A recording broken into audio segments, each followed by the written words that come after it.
నమస్తే అండి. Welcome to సనాతన స్టోరీస్. అసలు పుష్కరాలంటే ఏమిటి? పుష్కర కాలంలో నదిలో స్నానం చేయడం వల్ల ఎందుకు పుణ్యం అంటారు? అలాగే సరస్వతి పుష్కరాలు ఎప్పటి నుంచి ఎప్పటి వరకు ఇప్పుడు మనం తెలుసుకుందాం. పూర్వకాలంలో పుష్కరుడు అనే బ్రాహ్మణుడు శివుని కోసం తపస్సు చేయగా ఆయన భక్తికి మెచ్చిన శివుడు ప్రత్యక్షమై ఏదైనా వరం కోరుకోమని అడుగుతాడు. అందుకు పుష్కరుడు, ఓ దేవా, జీవులు చేసిన పాపాలతో నదులన్నీ అపవిత్రమవుతున్నాయి. నదులు పునీతమైతే ప్రజలు సుభిక్షంగా ఉంటారని, నా శరీర స్పర్శచే పునీతమయ్యేటట్లు వరం ఇవ్వమని కోరుకుంటాడు. అప్పుడు శివుడు, నీవు ఏ నదిలో ప్రవేశిస్తే ఆ నది పుణ్యతీర్థమవుతుందని, ఆ నదిలో స్నానమాచరించిన వారంతా పాప విముక్తులవుతారని వరమిచ్చినట్లు మన పురాణ గాథలు. బృహస్పతి సంవత్సరానికి ఒక రాశి చొప్పున 12 రాశుల్లో సంచరిస్తుంటాడు. బృహస్పతి ఏ రాశిలో అయితే చేరుతాడో ఆ నదులకు పుష్కరాలు నిర్వహిస్తుంటారు.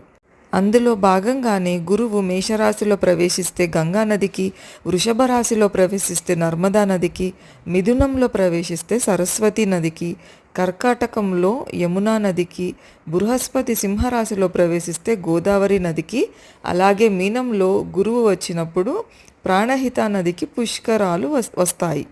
నదీ స్నానాలు, కోనేటి స్నానాలు, సముద్ర స్నానాలు, మంగళ స్నానాలు హిందువుల సాంప్రదాయం. అలాగే తీర్థయాత్రలు, పుణ్యక్షేత్రాల దర్శనం కూడా నీటితో ముడిపడి ఉంది. నదీ స్నానాలలో పుష్కర స్నానం పుణ్యప్రదమని పురాణ వచనం. ఇలా జీవరాశులకు ప్రధానమైన జలం ప్రాముఖ్యతను గుర్తు చేసేవే పుష్కరాలు. మానవాళికి మహా ఉపకారిగా, మోక్షప్రదాయినిగా నిలుస్తున్న పవిత్ర సరస్వతీ నది పుష్కర శోభను సంతరించుకుంటోంది.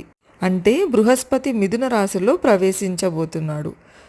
మే 15 నుంచి మే 26 వరకు అంటే 12 రోజుల పాటు సరస్వతీ నది పుష్కర వైభవం జగజ్జేయమానంగా వెలుగొందనుంది. మరి పుష్కరాలు జరిగే ప్రదేశాలు: సరస్వతీ నది ఉత్తరాఖండ్ రాష్ట్రంలో బద్రీనాథ్ దగ్గరలో మనా అనే గ్రామంలో పుట్టింది.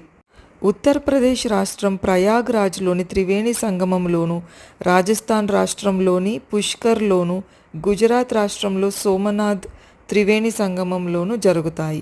అలాగే మరి మన తెలంగాణ రాష్ట్రంలోని కాళేశ్వరంలో త్రివేణి సంగమంలోను సరస్వతీ నది పుష్కరాలు జరుగుతాయి. పుష్కర స్నానం అప్పుడు పఠించవలసిన శ్లోకం: పిప్పలాద సముత్వన్నే కృత్యే లోక భయంకరీ మృత్తికాంతే మయా దత్తం ఆహారార్థం ప్రకల్పయా.